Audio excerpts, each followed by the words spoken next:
Hi viewers, welcome to AriseTelugu channel. నా last వీడియోలో board of directors అంటే ఎవరు, బోర్డ్ ఆఫ్ డైరెక్టర్స్ బాధ్యతలు ఏంటి, ఎవరెవరు బోర్డ్ ఆఫ్ డైరెక్టర్స్గా ఉండొచ్చు, బోర్డ్ పవర్స్ ఏంటి అన్న విషయాలు డీటెయిల్గా ఎక్స్ప్లెయిన్ చేశాను. ఈ వీడియోలో అసలు కంపెనీని ఎందుకు ఫామ్ చేయాలి, కంపెనీకి ఉండే ప్రత్యేకతలు ఏంటి, కంపెనీలు ఎన్ని రకాలుగా ఉంటాయి, ఇటువంటి ఎన్నో విషయాలు ఈ వీడియోలో చెప్పబోతున్నాను. దానికంటే ముందు వ్యూవర్స్, మీరు గనక మా ఛానల్ని ఫస్ట్ టైం విజిట్ చేస్తున్నట్లయితే కింద ఉన్న రెడ్ కలర్ సబ్స్క్రైబ్ బటన్ని క్లిక్ చేసి పక్కనే ఉన్న బెల్ ఐకాన్ని ట్యాప్ చేయడం ద్వారా నేను చేసే వీడియోస్ని మీ మొబైల్కి నోటిఫికేషన్గా పొందొచ్చు. ఇంకా టాపిక్లోకి వెళ్దాం. అసలు కంపెనీ ఎందుకు ఫామ్ చేయాలి? ఫర్ ఎగ్జాంపుల్, విజయ్ అనే వ్యక్తి ఒక బిజినెస్ని స్టార్ట్ చేద్దామని అనుకుంటున్నాడు. ఇందుకోసం రష్మిక అనే కన్సల్టెంట్ వద్దకు వెళ్ళాడు. తన బిజినెస్ కంటిన్యూస్గా ఏ ఆటంకం లేకుండా లీగల్గా జరగాలంటే ఏం చెయ్యాలి అని రష్మికని అడిగాడు. దాంతో రష్మిక కంపెనీని ఇన్కార్పొరేట్ చేయమని సూచించింది. దానికి విజయ్ ఇలా అన్నాడు: సోల్ ప్రొపరేటర్గానో లేదా రిజిస్టర్డ్ పార్ట్నర్షిప్గానో కోఆపరేటివ్ సొసైటీగానో ఫామ్ చేసి బిజినెస్ చెయ్యొచ్చు కదా, ఎందుకు కంపెనీని మాత్రమే ఫామ్ చేయాలి అని అడిగాడు. అందుకు Rashmika sole proprietorship, partnership, cooperative society, LLP వీటిలో దేనిలోనూ లేని ఒక యూనిక్ ఫ్యూచర్ కంపెనీలో ఉంటుంది. ఆ ఫ్యూచర్నే లీగల్ ఎంటిటీస్ అన్నిటిలో కంపెనీని రారాజుగా నిలబెట్టింది. ఆ ఫ్యూచరే perpetual succession. Means members may come and go but company remains forever. అంటే మనుషులు ఎంతమందైనా కంపెనీలోకి రావచ్చు, ఎంతమందైనా కంపెనీల నుండి వెళ్ళిపోవచ్చు, బట్ కంపెనీ శాశ్వతంగా ఉంటుంది. అంతేకాదు, లైబిలిటీ కూడా లిమిటెడ్గా ఉంటుంది. అదే సోల్ ప్రొపరేటర్షిప్ అయితే నువ్వు చనిపోతే ఇంకా బిజినెస్ ఆగిపోతుంది. అదే పార్ట్నర్షిప్ అయితే కొత్త పార్ట్నర్ అడ్మిట్ అయినా, రిటైర్ అయినా, చనిపోయినా పార్ట్నర్షిప్ డిజాల్వ్ అయిపోతుంది. అంతేకాదు, లైబిలిటీ కూడా అన్లిమిటెడ్. అంటే పర్సనల్ ఆస్తులు కూడా తాకట్టు పెట్టాల్సి వస్తుంది. పోనీ కోఆపరేటివ్ సొసైటీ పెడదామంటే అది పబ్లిక్ నుండి షేర్స్ రూపంలో డబ్బులు తీసుకురాకూడదు. సో అందుకే రష్మిక కంపెనీని ఇన్కార్పొరేట్ చెయ్యమని సూచించింది. విజయ్కి ఇంకో డౌట్ వచ్చింది.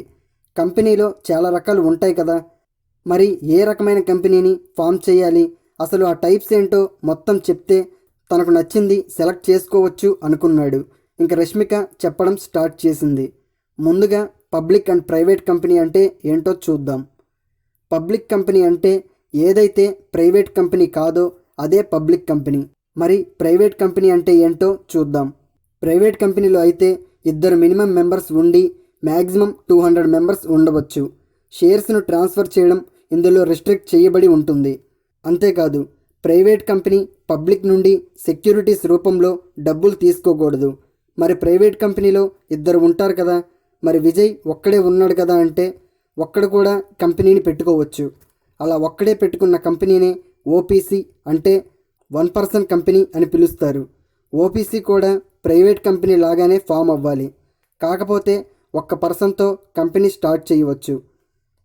అయితే ఈ OPCని limited by shares, limited by guarantee, unlimited కంపెనీగా కూడా స్టార్ట్ చేయొచ్చు.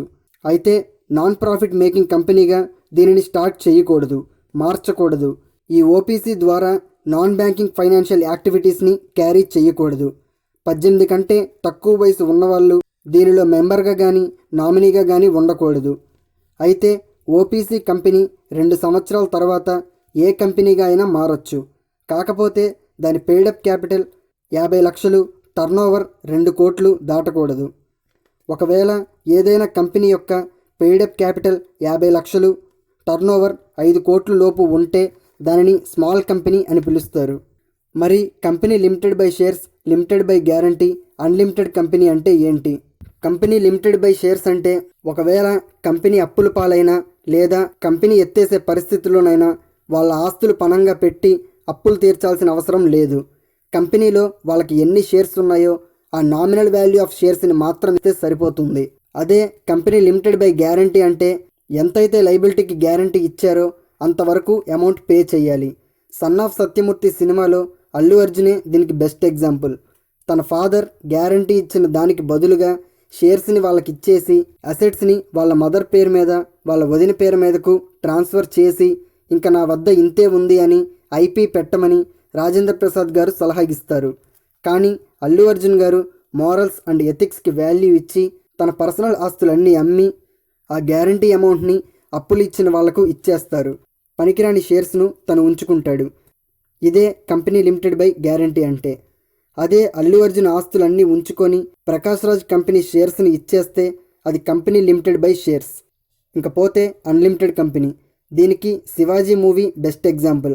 ఈ మూవీలో రజనీకాంత్ గారు బ్యాంక్స్ వద్ద నుండి మంచి పనులు చేద్దామని లోన్ తీసుకుంటారు. అయితే విలన్ కొన్ని ఇబ్బందులు పెట్టడంతో శివాజీ ఫౌండేషన్స్ అనే కంపెనీ తిరిగి డబ్బును చెల్లించలేకపోతుంది.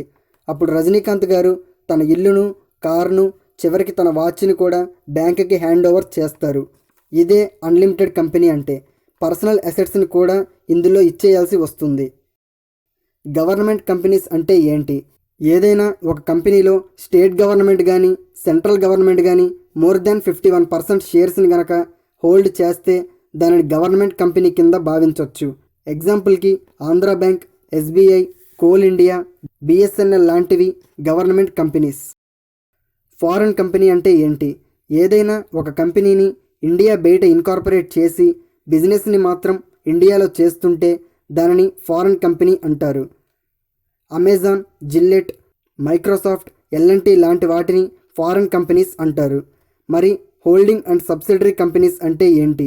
ఏదైనా ఒక కంపెనీ వేరే కంపెనీలో మోర్ దాన్ 51% షేర్స్ని గనక హోల్డ్ చేస్తే హోల్డ్ చేస్తున్న కంపెనీని హోల్డింగ్ కంపెనీ అని, హోల్డ్ చేయబడిన కంపెనీని సబ్సిడరీ కంపెనీ అని అంటారు. దీనికి బెస్ట్ ఎగ్జాంపుల్ ఎవడే సుబ్రహ్మణ్యం సినిమా. ఈ మూవీలో నాని ఒక కంపెనీలో వర్క్ చేస్తుంటాడు. మెల్లగా రామయ్య అనే కంపెనీలోని షేర్లను తెలివిగా కొనడం మొదలు పెడతాడు. చివరికి రామయ్య కంపెనీ షేర్లు వస్తాయి అన్న ఆనందంతో నాజర్ రీతూ వర్మని ఇచ్చి పెళ్లి చేయడానికి ముందుకు వస్తాడు.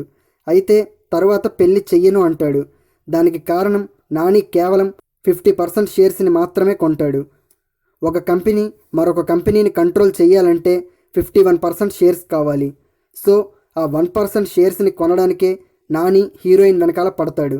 ఒకవేళ 51% షేర్స్ని గనక నాజర్ కంపెనీ హోల్డ్ చేసి ఉంటే నాజర్ కంపెనీని హోల్డింగ్ కంపెనీ అంటారు. రామయ్య కంపెనీని సబ్సిడరీ కంపెనీ అని పిలుస్తారు. సో ఇప్పుడు మీకు హోల్డింగ్ అండ్ సబ్సిడరీ అంటే ఏంటో క్లారిటీ వచ్చింది. నెక్స్ట్ ఇన్వెస్ట్మెంట్ కంపెనీ అంటే ఏంటో చూద్దాం. మీకు షేర్స్ అండ్ సెక్యూరిటీస్ అంటే ఇంట్రెస్ట్ ఉంది. ఒక కంపెనీని ఇన్కార్పొరేట్ చేసి షేర్స్ అండ్ సెక్యూరిటీస్ని కొనడం, అమ్మడం మాత్రమే చేస్తుంటే మీ కంపెనీని ఇన్వెస్ట్మెంట్ కంపెనీ అని పిలుస్తారు. వరల్డ్స్ మోస్ట్ సక్సెస్ఫుల్ ఇన్వెస్టర్గా పేరు తెచ్చుకున్న వారన్ బఫెట్ గారి బెర్క్షైర్ హాత్వే అనే కంపెనీ దీనికి best example. Next associate company. Attarintiki Daredi సినిమాలో పవన్ కళ్యాణ్ గారు స్టార్టింగ్లో ఒకరితో గొడవ పడతారు. దానికి కారణం పవన్ కళ్యాణ్ గారి తాతగారి కంపెనీలోని షేర్లు వేరేవాడు దౌర్జన్యంగా కొనుక్కోవడం. అలా షేర్లు కొనుక్కుంటే ఏమొస్తుంది అంటే ఏదైనా ఒక కంపెనీ వేరే కంపెనీలో మోర్ దాన్ 20% షేర్స్ని హోల్డ్ చేస్తే దానిని అసోసియేట్ కంపెనీ అంటారు. అయితే అది 50% దాటకూడదు. ఒకవేళ దాటితే ఇందాక చెప్పిన నాని రామయ్య ఎగ్జాంపుల్ లాగా సబ్సిడరీ కంపెనీ అయిపోతుంది. అంటే more than 20% but less than 50% ఉంటే అది అసోసియేట్ కంపెనీ అవుతుంది. ఇలా జరగడం కరెక్ట్ కాదని, ఎప్పటి నుండో నిర్మించుకొని ఎదిగిన కంపెనీని ఎవడో ఇప్పుడు వచ్చి బలవంతంగా అసోసియేట్ కంపెనీ కింద మార్చుకోవడం కరెక్ట్ కాదని పవన్ కళ్యాణ్ గారు ఆ మూవీలో గొడవ పడతారు. సో వ్యూవర్స్, ఈ వీడియోలో కంపెనీ అంటే ఏంటి, కంపెనీని ఎందుకు ఇన్కార్పొరేట్ చేయాలి, దానికి ఉన్న స్పెషల్ ఫీచర్స్ ఏంటి, కంపెనీస్ ఎన్ని రకాలుగా ఉంటాయి లాంటి విషయాలు డీటెయిల్గా ఎక్స్ప్లెయిన్ చేశాను. నా ఎక్స్ప్లెనేషన్ మీకు నచ్చితే ఛానల్ని సబ్స్క్రైబ్ చేసుకోండి. ఈ వీడియోని లైక్ చేసి మీ ఫ్రెండ్స్ అండ్ ఫ్యామిలీతో ఫేస్బుక్ మరియు వాట్సాప్ల ద్వారా ఈ వీడియోని షేర్ చేయండి. Thank you for watching. జై హింద్.